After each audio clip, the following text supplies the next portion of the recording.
And now, it's time for another Dice Tower review with Tom Vasel. I'm trying to lift this game up. It's most certainly the heaviest game I've reviewed in a while, as in actual literal weight, and this is Sunrise City.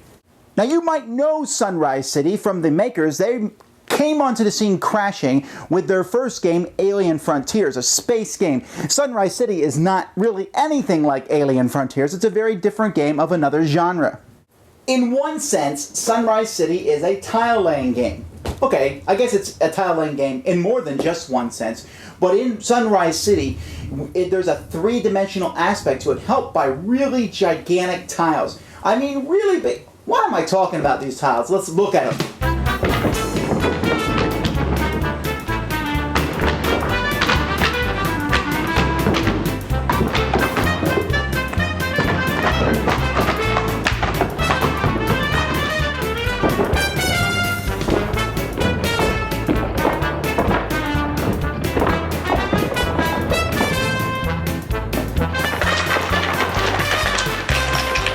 I want to start here because this is the crux of the game.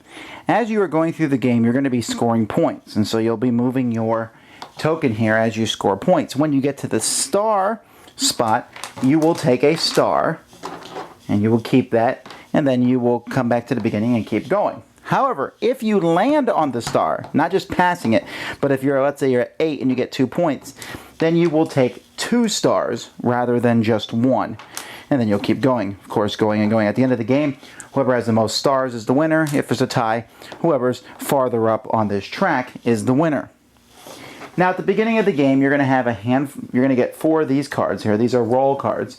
And you're going to draft, actually, 3 of them that you'll be using over the course of a game. These roll cards do 2 things. 1, it gives you a special ability, but 2, there's a number at the top, and each turn, the person who will go first that turn is the person who has the smallest number. In fact, that's another tiebreaker at the end of the game, too. At the beginning of every round, after players have played their roll card for that round to see who goes first, players are going to look at a handful of tiles that they have. They're going to have 4 of these tiles here. These are basically zone tiles that they'll be placing to control, to set up the zones, and they'll also have 4 building tiles. Now, we have to, at this point in time, show you how thick these building tiles are. A zone tile is the typical thickness of a tile, and then look at these building tiles. These things are heavy and thick. Alright, so players will do this in several phases. 1, first they're going to take turns placing these zone tiles out. When you place a zone tile out, it's a pretty simple prospect. You just have to connect one of the entrances to that zone to one of the entrances of another zone. So this is legal. It doesn't matter, for example, when I put this one out, if I make the water touch here, as long as I have one zone that I can attach it to. So basically you could walk from any tile to another tile. Now if you attach a zone so that it matches a color that's already out there, you get 1 point for each tile it touches. If I put this here, for example, I would get 1 point. If this tile was already here, and I was putting out this tile, I would get 2 points. So putting out tiles that match colors can get you points. Once everyone has put out tiles, and this is much smaller than it will look like, everybody is going to take their stack of bidding chips. Everyone has a stack of bidding chips in their colors, and you'll go around a table placing these bidding chips on these tiles one at a time. Now, as players are placing these bidding chips on a tile, they are certainly allowed to place it on top of someone else's, and someone else can place it on top of theirs. However, if I place one on top of my own, forming a double chip of doom, nobody can place on top of me anymore. So whoever's at the end of the round will take off all of them except the top one, just to show who controls each of the tiles. Then players are going to take turns where they're going to put down buildings on top of these things. Now, when you're putting down a building on the first level, you are looking to see if you have a building that matches the 2 colors. So here I would need a double red. Here I would need a double red. In fact, that's the only building I can build in this setup. So let's throw out a couple more buildings so we can show a little bit of diversity here. All right. Now, when I'm putting out a building, I have to control one of the spots that I'm putting the building on. So let's say I'm yellow and I want to put a building here. I say, okay, that's a purple and a yellow. Now in this game, purple is always wild. So what I can do is I can actually place this building here. Why? Because the blue can go on top of purple, which is wild, and the purple can go on top of yellow, because again, purple is wild. Or if I was the blue player, I could place this double red building right here. Now when you place a building down, you're going to look at the numbers on it. That's the number of points that you score. This is the number of points that you will score for each of these chips that you have on a board that's yours that are replaced. And if you replace someone else's, they also are going to score some bonus points. Now, when you put a chip down, it can't cross any water. You can't build first 4 buildings across water. But once buildings are laid down, let's say these buildings are laid down, then we can start stacking on other levels. In fact, you can crisscross buildings. So I could find a red building that could go there, or maybe this red-purple building, because remember, purple is wild. Now, if that happens, I do not get the bonuses on the outside. That's only when I put them on top of zoning chips. However, once you get buildings to a certain height, then you get bonus points. When you put the 3rd level of building out, you get an extra bonus point. So I put this marker here just to remind everybody that if someone puts a 3rd level building out, they're going to get a bonus point. So if someone puts this building here, which can do that because it's green on top of purple and red on top of red, then they would get 5 points for putting out the tile plus 1 bonus point, 6. If you eventually, and don't ignore the colors, eventually got up to a 5th level, then it's 2 bonus points. And then the 7th level would be 3 bonus points. And so if you can really stack your buildings high, you can get bonus points that way.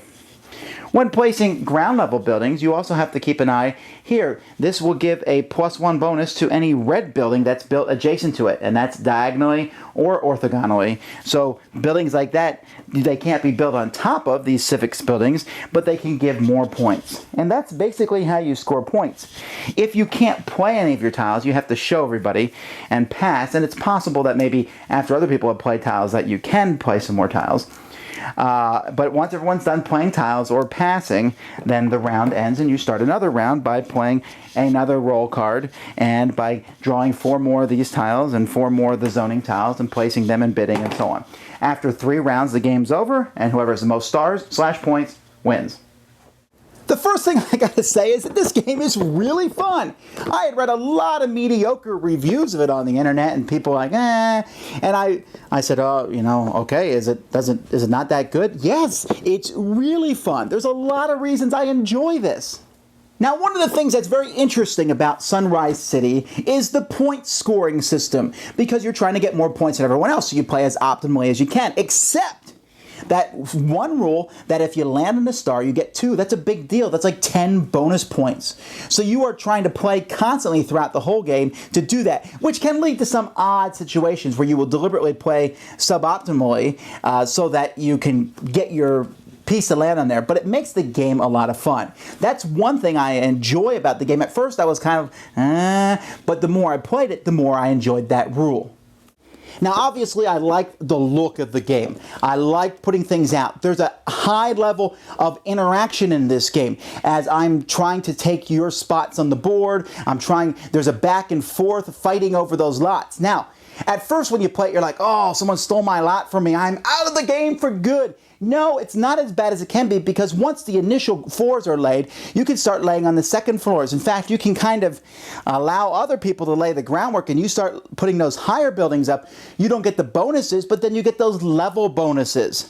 And as the game starts progressing, you see the city grow. You'll see skyscrapers grow. It's a very neat progression, and in that aspect, the thick tiles really help draw that out. One of the aspects I like about this game are the roles involved in it, where you have different roles that you can play, and you're not going to play all of them, but you play one, and that's going to determine if you go first, which can be a very big deal, or whether you have a better special ability.